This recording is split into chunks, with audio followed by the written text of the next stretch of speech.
Detrás do nome dunha ponte, un regueiro, un monte ou un penedo, agóchase unha información histórica que forma parte do noso patrimonio cultural colectivo. Hoxe imos ver como os topónimos son quen de preservar a memoria dun pobo e transmitir un legado cultural que perdurou no tempo. Benvidos a este anaco do mundo chamado Rodeiro.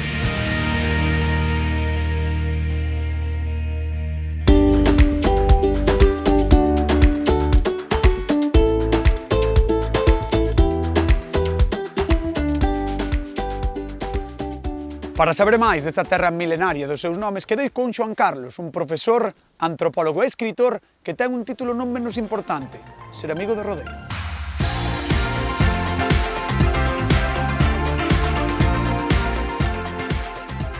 Xoán Carlos, a ver, contame por que me trouxeches aquí. Pois estamos aquí no castro de Baroncelle, é un dos 12 castros que forman parte do concello de Rodeiro, que está formado por 20 parroquias. A palabra Baroncelle, non? Que é o topónimo, de onde ven? A palabra Baroncelle din que pode estar asociada pois ao posuidor desta terra, un tal Baroncelli, non? De feito, curiosamente, pois en Verín hai o instituto que é o IES Castro de Baroncelli, entón garda moita relación tamén con isto, non? Entón sería o posuidor, fai referencia ao nome xermánico e aí sería o posuidor destas terras de Baroncelle, que está dentro da parroquia de San Estevo de Carboentes, que, como ben indica o nome, pois podría fazer referencia a que aquí se fixera carbón vegetal no seu tempo, ainda que tamén hai algunha teoría que fala de que o nome de Carboentes podría vir dun xermánico tamén que sería pedra de car, non? E como vedes aquí é unha zona de moita pedra e as aldeas, a aldea de Baroncelle mesmo, todas as casas de pedra. Supoño que hai máis cousas que ver, non, aquí? Sí, vamos ir a outra época histórica. Pois, por favor, tira. Vamos Adelante. logo. Vamos a ver.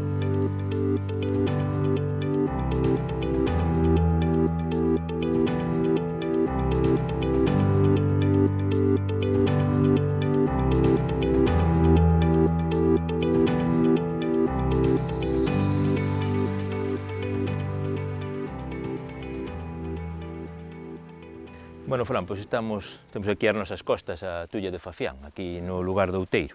O Outeiro xa, como o nome indica, pois fai referencia a unha elevación no terreo. O nome de Tulla, que moitas veces fai referencia pois, ao almacenamento de gran.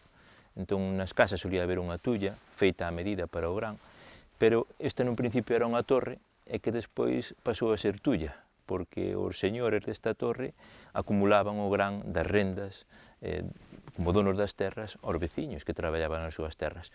É unha tulla que está datada alrededor de mediados do século XVI, que ten 10 metros de altura por 8 de ancho, que tiña 3 pisos de nivel. O sea, tulla é unha artesa, non? Un lugar para almacenar algo. Algo feito exprofeso para almacenar o gran e que despois se reutilizou para unha construción. Entón pasou de ser a Torre do Outeiro a ser a Tulla do Outeiro ou a Tulla de Fafián, que é a parroquia. Mira ti que interesante.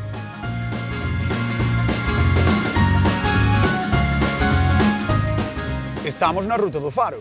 Aquí agardamos a topar explicación a este topónimo e para iso imos subir por aquí. O Monte do Faro é o pico máis alto da Galicia Central e sei que se poden ver as 4 provincias.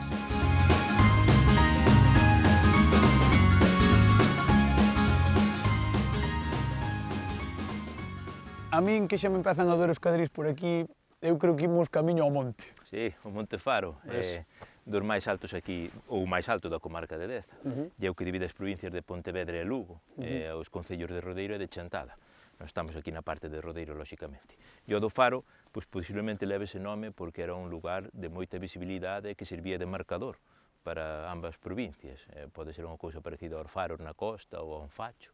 E posiblemente antigamente pois aquí se fixera algún lume para ter unha visibilidade extraordinaria de punto de referencia. Non? E na cima está a capela da Virxe do Faro, tamén é indicativo sacralizar este monte. E aquí, bueno, pois temos as terras de Camba. As terras de Camba é unha das cousas que creo que lle vou preguntar ao noso experto, Vicente. Pois pregunta. Seguimos. Veña.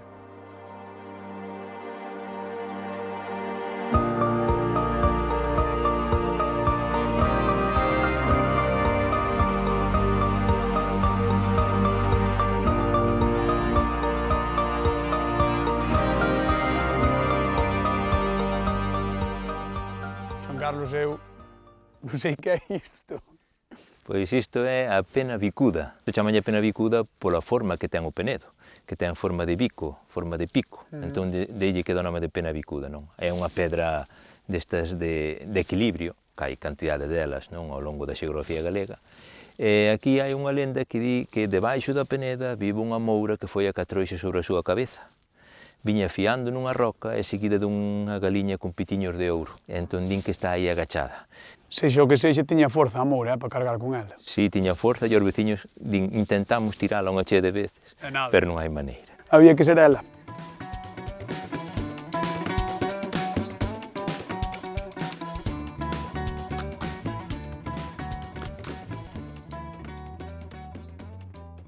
Entendo que por onde estamos, pola forma, pola pedra e todo, aquí hai unha historia, unha lenda, algo. Sí, esta pedra chamanlle a pena dos cruceiros, ou a pedra dos cruceiros, e aquí din que estaba un mozo agardando pola súa moza, viña de cazar, estaba sentado aquí no penedo, coa escopeta cara a él, cos caños cara a él, e veu o irmão da moza, un neniño pequeno, e puxose a monear coa escopeta do mozo. Non lle tiña o seguro posta a escopeta, e nese moneo coa escopeta deulle ao gatillo, e entroulle un tiro, así por onde ao ombreiro, por onde a orella.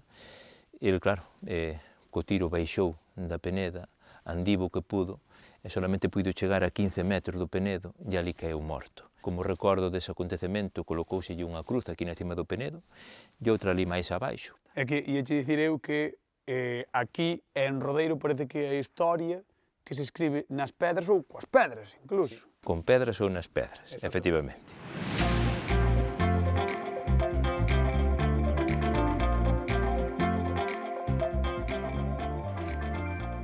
Continuamos buscando nomes por Rodeiro, polo camiño do inverno, que ademais é unha alternativa fantástica para a xente que non queira pasar polo Cebreiro cando neva no camiño francés. E dixéronme que era moi interesante facelo en bicicleta, pero claro, sempre necesitas a un guía que te leve, así que estou buscando algún que outro para que me poida levar por aí adiante polo concello de Rodeiro. Ei, Fran, A ver, ó, vente, que chego a enseñar a Ponte de Pedroso. mi madriña, Venga, bicicleta por Rodeiro. E con esa roupa...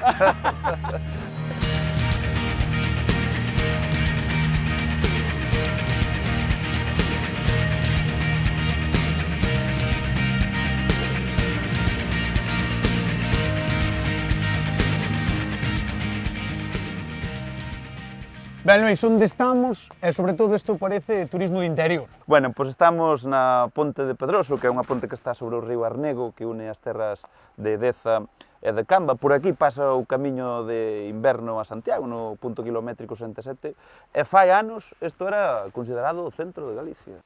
Digo, eu estaba pensando no nome da ponte. De onde ven o topónimo de Ponte do Pedroso? Pedroso é un toponómico que fai referencia á abundancia de pedra que hai nestas terras. Como a propia ponte. Que xa o di. Rodeiro ten unhas excelentes terras agrícolas, pero tamén ser moi rica en pedra. De feito, aí, nada, a escasos metros podemos ver unha canteira que está sobre a Peniza, e aí lle ven o nome desta ponte, porque aquí pois foi unha excepcional testemunha de carros de ir e vir que levaban pedras para as construcións todas que hai na contorna, tanto dos concellos de Rodeiro como a de Lalín e a comarca de Deza. Mira, que che parece se continuamos rodando por Rodeiro? Bueno, sería magnífico.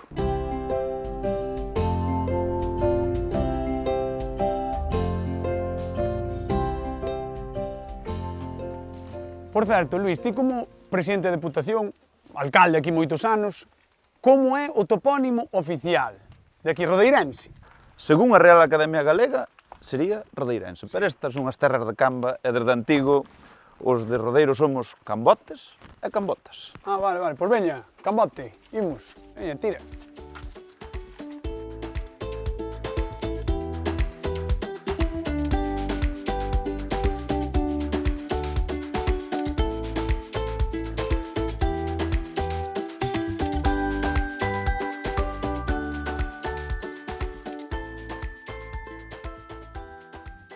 Boas, Vicente. Mira, veño de facer un roteiro por Rodeiro, pero aínda non sei onde ven nin o nome, nin o de Terras de Camba. Pois mira, Fran, Rodeiro xa aparece na documentación medieval coa mesma forma que temos hoxe en día, xa desde o século XII, non? Documentos do mosteiro de Dozón. É un topónimo latino, procede da palabra latina rotarium, sustantivo ou adxetivo derivado de rota, que significa roda, non? A súa motivación, case seguro que é porque existía antigamente un camiño que tiña marcadas as rodeiras dos carros ou das carruaxes que pasaban por el, non? Incluso en moitos sitios que ese camiño era de pedra, pois están marcadas as rodas fundidas na pedra, non? O topónimo histórico destas terras era Camba, por iso das terras de Camba, non? Un topónimo que hoxe en día pervive no nome dunha das parroquias do concello de Rodeiro. E mira, nestas terras existiu unha familia nobre que escolleu para o seu emblema heráldico precisamente unha roda do carro, polas cambas do carro, que son esas dúas partes curvas que ten a roda do carro, non? Cando Camba denomina un territorio de interior, fai sempre referencia a un val, unha depresión do terreo, non? Como é o caso este que temos hoxe e que seguro que ti poidaches ver aí con esas maravillosas vistas dos sitios polos que andaches na bicicleta. Cando fai referencia a, pensemos, por exemplo, o nome de Cangas de Morrazo ou que Cambados, que tamén eses topónimos teñen esta raíz cam, pois cando fai referencia a unha poboación que está na costa é porque na costa, no litoral, hai unha gran curva tamén, describe unha gran curva, non? Pois, como sempre, moitas grazas. Veña, ata a próxima. Chao, chao.